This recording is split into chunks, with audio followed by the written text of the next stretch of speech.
안녕하십니까? 김용수입니다. 오늘은 트럼프의 관세 장벽이 계속해서 지속될 수 없는 세 가지 이유에 대해서 설명을 드립니다.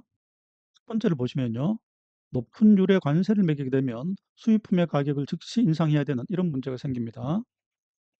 그리고 가전, 의류, 전자제품 같은 수입 의존도가 높은 생활 필수품의 가격이 직접적으로 상승을 받게 됩니다. 그다음 월마트 같은 저가 소매 업체를 이용하는 계층이 특히 피해를 보게 됩니다. 결국 미국의 소비자에 대해서는 안중에도 없는 그런 정책인가 하는 의문이 생기게 됩니다. 두 번째로 관세 정책은 미국 내의 제조업을 보호한다 하는 명분을 가지고 있습니다. 그러나 관세를 인상하게 되면 수입되는 원자재의 가격이 상승하기 때문에 생산 원가가 증가됩니다. 그러면 가격 경쟁력이 그만큼 상쇄돼서 효과가 떨어진다는 것이고요. 그다음 각국 간에 관세 전쟁이 일어남으로써 글로벌 공급망이 큰 혼란을 일으키게 됩니다. 그러면 체질이 약한 중소기업의 부담이 굉장히 커지게 되고요.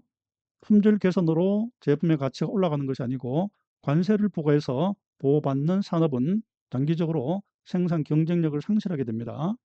그리고 관세 폭탄을 만든 중국의 경우에 미국산 농산물에 대한 보복 관세를 또 매기게 됨으로써 미국의 농민이 피해를 보게 됩니다.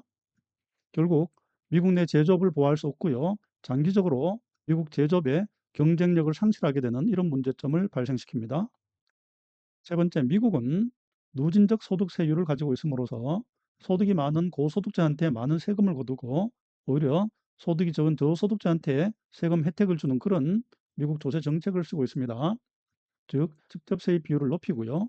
간접세 비중을 낮추는 것이 바로 그 조세 정책인데요.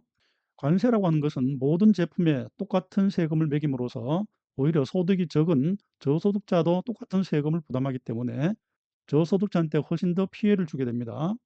그러므로 간접세 비중이 오히려 높아가는 역행적인 문제를 갖게 됩니다. 그리고 관세 수입이 늘어나게 되면 그 수입만큼 직접세인 소득세를 탕감하겠다 이렇게 얘기를 하고 있습니다. 그러나 간접세가 증가되면 저소득자가 직접적인 피해를 보게 되고요. 직접세를 줄이게 되면 오히려 고소득자만 혜택을 보는 이런 문제가 생깁니다. 트럼프 관세 장벽을 한 줄로 요약을 하게 되면 저소득 소비자가 희생을 하게 되고 생산자와 고소득자는 혜택을 보는 이런 정책이기 때문에 결코 장기적으로 지속될 수 없다 하는 것이 오늘의 결론입니다. 이상 트럼프의 관세 장벽에 대해서 설명을 드렸습니다. 감사합니다.